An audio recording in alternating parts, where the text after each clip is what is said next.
Good morning, everyone.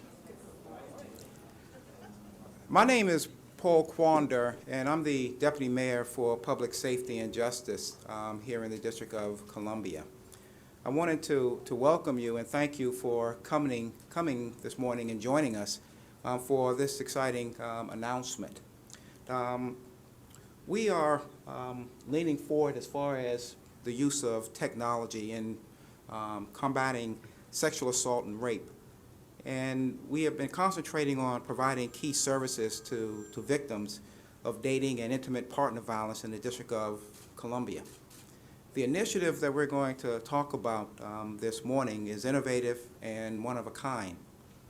And I'd like to thank our hard-working Director of Victim Services and the Office of Justice Grants Administration, Melissa Hooks, for taking the lead and actually pushing this forward and assembling the partners that you'll hear from this morning in this initiative. It's a giant step forward. It's marrying technology with a tremendous need that we have, and we are very proud to share this with you.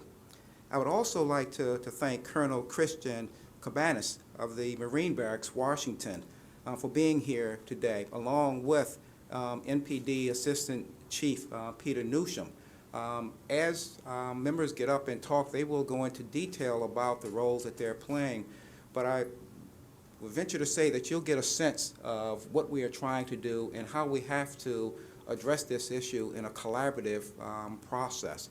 This isn't a one-person, one organization sort of effort. This is an effort that embodies everything from the private sector to nonprofit organizations to other organizations. And speaking of such an organization, I have to, as the young people say, throw a shout out to Men Can Stop Rape, because they've been in the forefront of this. And they have led with a very strong voice about the issue of rape and intimate partner violence. And they have stood strong and have been a very powerful symbol for addressing this issue and what will be tolerated and definitely what will not be tolerated.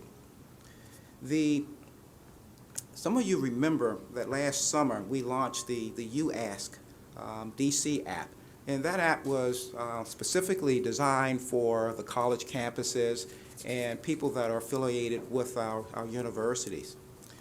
What we have done with this particular app is we have sort of broadened the scope, and we've made it available and accessible and inviting for that population that's between maybe 18 to 28, 18 to the 30 range, because we want to make sure that all women, all people understand that we want them to have the services, we want people to feel comfortable in reporting, and most of all, we want to make sure that people know that we are here to support them if an event such as rape ever is visited upon them, which is a horrible event. One of the things that Melissa will talk about is, how people can access it, how they can download it, and one of the things I'm sure representatives will speak about. This is an app for everyone. It is gender neutral. So I plan on definitely downloading it, and I plan on making sure that my two daughters have access and they can download it as well. With that, I'm going to stop, and I'm going to ask Melissa Hook if she wouldn't mind coming forward and talking in a little more detail about this technology, what we expect, what the intentions are, and how we plan to roll this out. Melissa?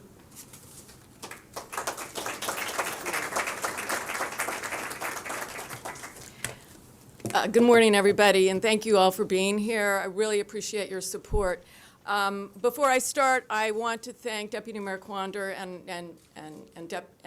Mayor Gray for their amazing support to Office of Victim Services over the past few years. We've been able to do a lot of really creative, powerful work for the city around victim services, and it's thanks to their support that that's been possible. So thank you.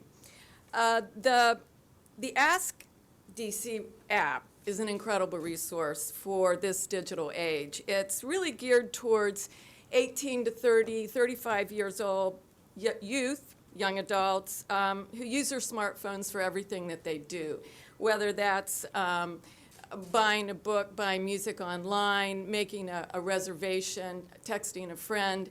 They use their apps for everything, and sometimes they talk on the phone to each other as well. We created the Ask DC app as the most effective, reliable means to engage this audience. And the point is to provide immediate and effective access to resources that are confidential and to be anonymous and have those resources be comprehensive. So why this age group? We've been looking at this age group for a couple of years.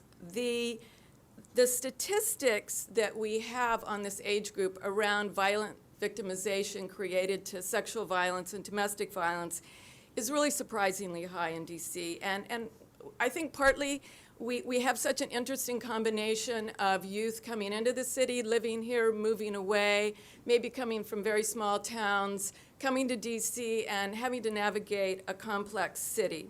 So if we look at some of our stats, we see since last October, our service providers have written over 1,000 civil protective orders for people between 18 and 35.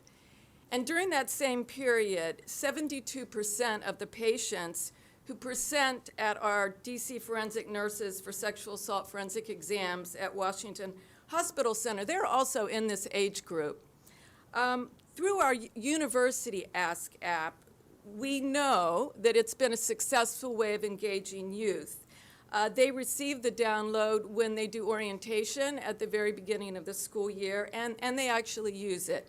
So we have seen a 300% increase in college students receiving SAFE exams from 2012 through year to date. That would be October 2012 year to date. So it works, it's efficient, and can be updated as needed. Now, I don't want to say that there have been 300 sexual assaults, not at all. The rate of sexual assault among university students is not extremely high, but 300% more of them are reporting to us. This is all part of a larger initiative that we have that Deputy Mayor Quander was referring to. It's a sexual assault prevention campaign for this city that we're working very hard on. And the Ask app is response. It's all about getting a really good response for victims. But we also have a very intensive focus on outreach and prevention. In partnership with Men Can Stop Rape, we are promoting bystander intervention training across the city as a violence prevention strategy.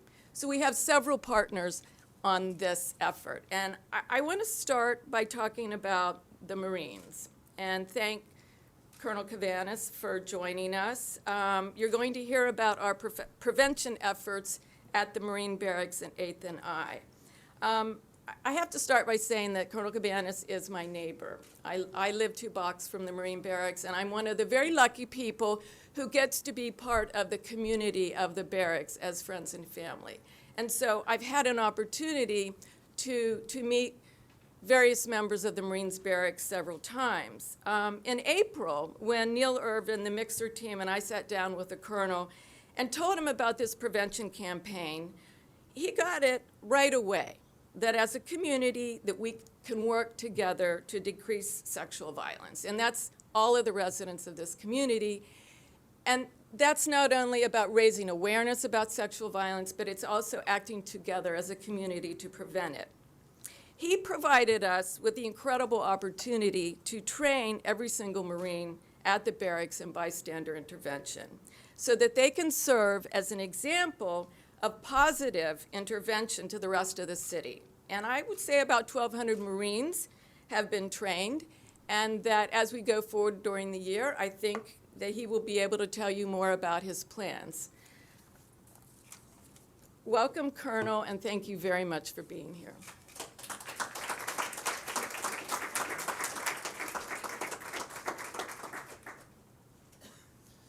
Thank you, Melissa. She is a 9th Street neighbor, and I very much, although many of you know that we work in the city, and I should say I'm Colonel Christian Cavness, the commanding officer of Marine Barracks. Although we work in the city, many of us live here, and we all have a vested interest in making our community a better place to live. And what I can say about DCOVS and Men Can Stop Rape is they have enhanced the training that we've been doing.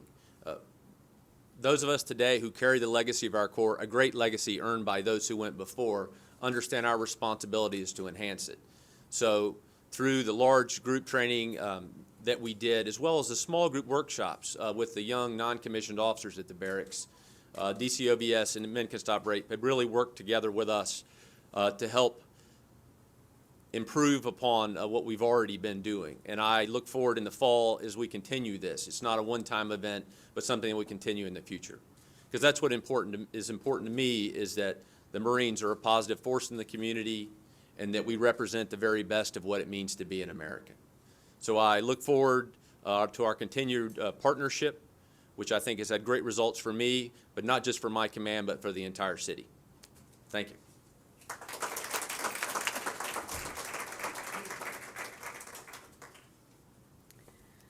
So over 2 years ago, when we first began talking about this campaign, we engaged Chief Lanier and Assistant Chief Newsham for their feedback. They're certainly the experts on the best way to engage youth around crime, and they have, as we know, responded to thousands of victims a year. Assistant Chief Newsham was with us last year when we launched the You Ask app, and we're happy to have him here again today to help us launch the Ask app. I'd like to introduce Peter Newsham, Assistant Chief of the Investigative Services Bureau at MPD. Thanks, Melissa. Good morning.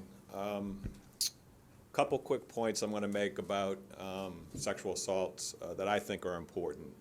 The first thing is that sexual assaults and intimate partner violence is largely underreported. If you look at any national studies, it indicates that almost as many as 50% of our victims don't report their crimes. The advantage to reporting your crime, aside from the fact it gives us an opportunity to catch the person who's responsible, is that when you report a sexual assault or intimate partner violence, is that you have access to services. So the chief undertook, we were aware of the fact that sexual assaults were largely underreported, so we did a number of efforts. We did a number of outreach efforts. We went to bars, we put up posters, because the bars are some of the areas where we have a lot of the sexual assaults. But this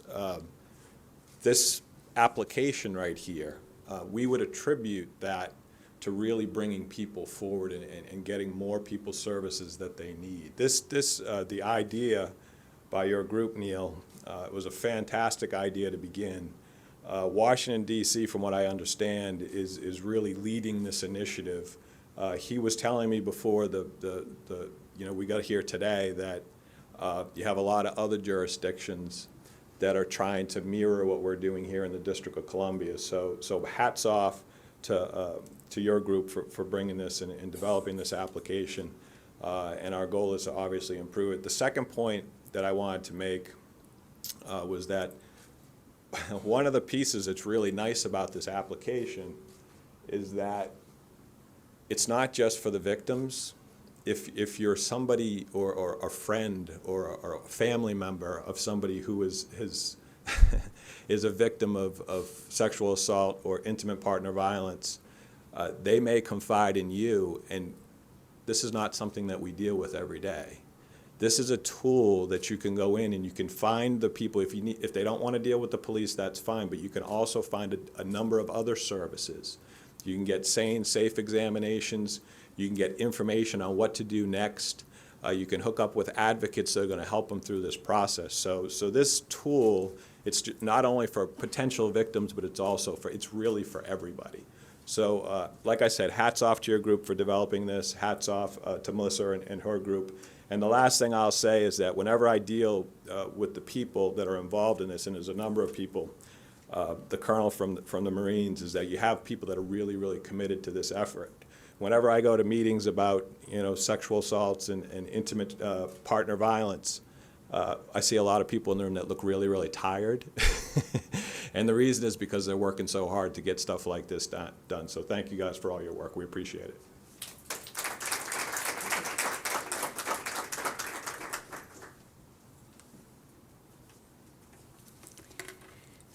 Neil Irvin, who's executive director of Men Can Stop Rape, is one of the main reasons we're all here today.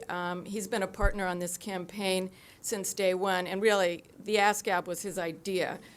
He said it, and we said, yes, what a fabulous idea. Thanks to his leadership and his amazing team at Mixer, we've been able to create not just one, but 2 mobile apps that are serving our community.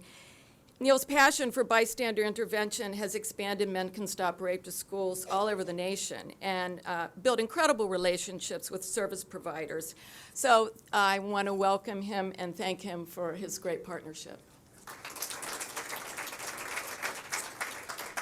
Good morning, and thank you, Melissa, for that. I think what happens as the executive director is that, I get a lot of attention for the role that I play. But as an organization, we have for many, many years now, going on 15 years here in Washington, D.C., really prioritized relationships. Our focus as an organization is the prevention and mobilization of men in the prevention of men's violence against girls and women. And we will stay central to that mission as we continue to move forward. But we could not do it if we were only focusing on working with women. Our focus is really about how do we engage men in our community to see this, as was already said, as our responsibility and a role that we can play in reflecting the type of community we want to be a part of. And this app is just, as already said, another resource that we've had as a part of a larger citywide initiative that has really taken hold within the gender-based violence field. It is something that people are now really wanting to figure out how to collaborate with such great partners, the direct service providers, the advocates, the military, faith communities, and city government, public and private resources and agencies to put all of us on call, that we have not just to wait till something happens to say, oh, someone should do something about this, but that every day in every aspect of our lives, we are all responsible for taking actions that make our community safer and freer from sexual assault and sexual violence. And we want to just really thank everyone who's in the room who's played a part in this. And I do want to lift up some of our partners who helped us do this. Not only my team, Rachel Friedman, my deputy director, and Jared Watkins, who take a huge lead in this process, but also the team at Terpsys, Ed Woods, who's the president and CEO of Terpsys, Stephanie Graves, Matt Crudello, and Chad Yen. Without them, I'm not an IT guy. Without them, our vision couldn't have ever happened. And so I just want to thank them for being here today and taking time out to really continue to move this project forward. And if we could, I'd just like to show you a couple of the screens to show you how this resource, a comprehensive resource that has not only crisis intervention, but has follow-up, wraparound services for survivors and their family and friends who want to be a tool, an advocate, a supporter of creating interventions that serve people beyond just a crisis moment. And so, Jared, if we can go to the first one. Ask DC is confidential, it's free. Go to the App Store, Apple, iPod, or the BlackBerry, and download it for free. You can get medical help. You can find an advocate, talk with someone, get help in the city. You may not want to go to the hospital right away. A survivor might not. You may not know how to help someone who comes forward and says that they need help. This app lets you, in a very comfortable way, in a way that meets you where you are, allows you as a man or woman to figure that information out. Next one, please. Here's an example of what you can find if you go to MedStar Washington Hospital Centers, the link there. How to get there, what to expect in the process. I don't know what to do. I don't know if I want to tell. I don't know what they're going to do to me. I've heard about this exam. I'm not sure. Well, you can find out this information from the experts who do it. That's why the collaboration's been so important. And it gives some other examples of things you can think through as you're trying to figure out as a survivor or someone who is a friend of a survivor, how they can move forward in their healing process. Next, please. To get an advocate, experts. Unfortunately, their job is so valuable to us in the fact that, unfortunately, someone may experience sexual assault in their life or know someone. So to have an expert who knows the ins and outs of the process, to be there for you as your resource, to help that survivor go through and really have what they need to begin their healing is so important. And as the chief said, a lot of the direct service providers, advocates are on call 24/7 in so many ways. trying to make sure that they're available to people who have been in harm's way. And so that kind of access to them and to know what they're going to be able to provide for you is a great resource, and we can't thank them enough for the work that they do. Next, please. What now? If you want to talk with someone, how to get to the hospital, what free rides are available that the police provide. They don't only come and arrest you, they can provide you a free ride, right? There's other resources that they have. To talk with someone, what's that look like? Hey, I've had a bad dream, or I want to answer a follow-up question. I want to talk to someone else who may know about this experience. That's valuable. To chat online, maybe you don't want to even have your voice acknowledged in a small city like DC. Or call the local police and see what additional resources they have that aren't just about 911. Jared? So getting help in the city, 33 other agencies associated with this for the follow-up and wraparound care, whether it be mental health, whether it be faith, whether it be, financial. There's a whole range of resources that this app makes available to you as a survivor, but as a bystander.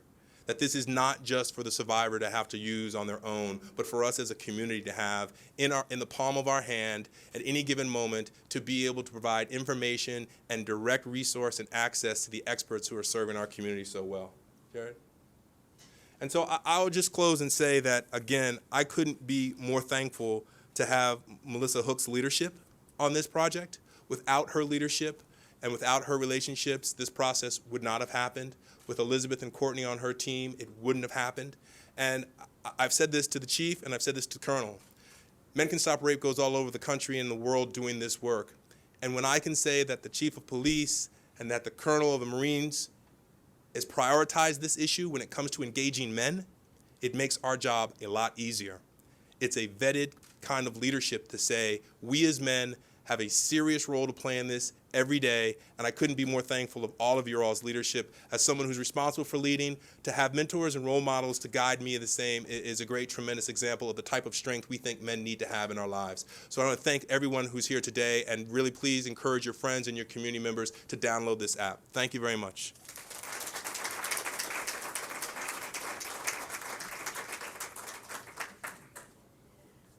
Well, there are a few more members of the team, and some of them are sitting in the audience, and they're representing the really great victim service providers we have here in the city that are at the other end of those telephone calls that our people are making or providing the services face-to-face. However, we also have something that we've started this year thanks to the help from Mixer and other partners. They're called our street team. And sort of looping back to that meeting with Chief Lanier and Chief Newsham a couple of years ago, we were talking about we needed advocates on the street talking to people where youth are, where this is happening, about the changes that need to happen. And in one sense, we figured out how to do that. So we have street teams who are conducting outreach on the evenings and weekends where young people are on the streets. And that might be at a Nationals game, that might be on U Street, that might be, well, I'm going to let you hear from them where they go and what they do. So we're going to have an opportunity to hear from a couple of street team members. And the first one is Nairik Morales. Nairik, please join us. Hey, good morning, good morning. Just to give you a little background information on the street team's efforts, what we do is try to take advantage of our social network presence, our creative marketing presence, and we get out and we kind of just touch the people, which is the most important thing. We have events from a creative standpoint that we know that the youth and that the younger people will be able to attend, that they would like, and when we get them there, we explain everything to them. We get them to download the app. And also, when we're out enjoying our city on the weekends, when we're going places, when we're doing things, we have our things with us and we're passing out materials. We're giving people, the knowledge that they need. And from a personal standpoint, I was really in tune with this app because as a young man, I wasn't really taught how to deal with sexual assault awareness. It's no real guideline we are given growing up to be able, we know when we see a robbery what to do, when we see this what to do, but when it comes to this subject, we really weren't taught what to do as far as how we can help somebody, how we can, you know, even if it's a person that's not going through it now but went through it years ago, the things that they can do, the things that they can go, and the places and the people they can talk to. So this was really important for me to get in with this on the ground level. And this can be the start, I think, of something that can go nationally very big, and I'm proud to be a part of it. Thank you.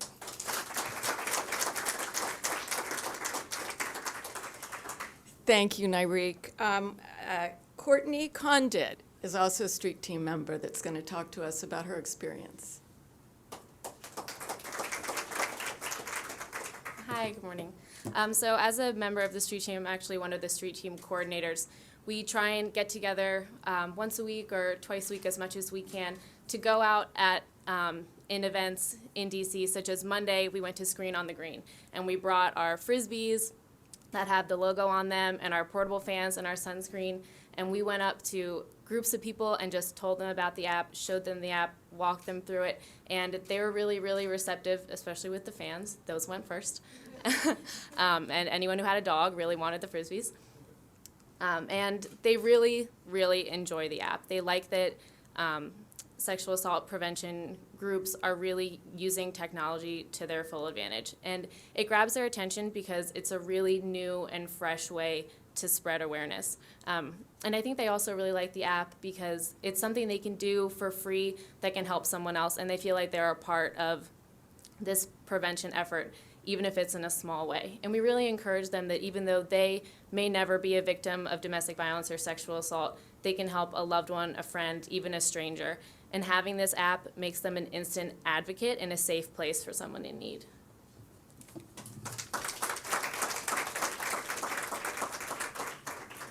Thank you so much, Courtney. Finally, I'd like to introduce Ebony Wheeler. Ebony's going to speak about the UASC app from the point of view of use and some of what she feels is important about it. Welcome. Hello. I first heard about Ask DC app from Christina Gilchrist. She's a consultant with Men Can Stop Rape. Christina told me about the app, and I downloaded it immediately thinking about all the people that are close to me that I know can benefit from having access to some of these resources, like Nyreek said, from years ago and even today. Sexual assault and relationship violence are real issues in our city, and unfortunately, a lot of people like myself don't know what to do or didn't know what to do, where to go first, besides the police, what other services were out there until now. Of course, there's always Google, but Google's so broad and it can kind of send you into information overload. I like the fact that the app had everything right there in one spot for you, direct links to phone numbers, direct links to websites. The app, it connects directly to the police, medical facilities,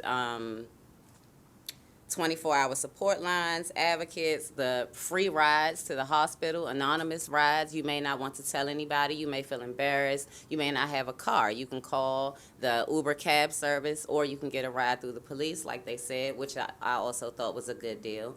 I've encouraged so many of my friends and family members to download this app, and I actually have someone right now who is going to start using the 24-hour support line. I feel as though by me learning about this app, downloading the app, and supporting this, I'm being an active bystander for my peers and my family members who's going through this. And also for myself, because I'm not a victim, but I also know that I'm a woman in this city and I'm not exempt from becoming a victim. So I feel like having this app is like planning in advance. You like to have everything prepared on time, or, you know, before it happens to you. I have this app. I know if I walk out of here today or tomorrow and something happens to me, I have the resources right on my phone that I could go to get help. Thank you.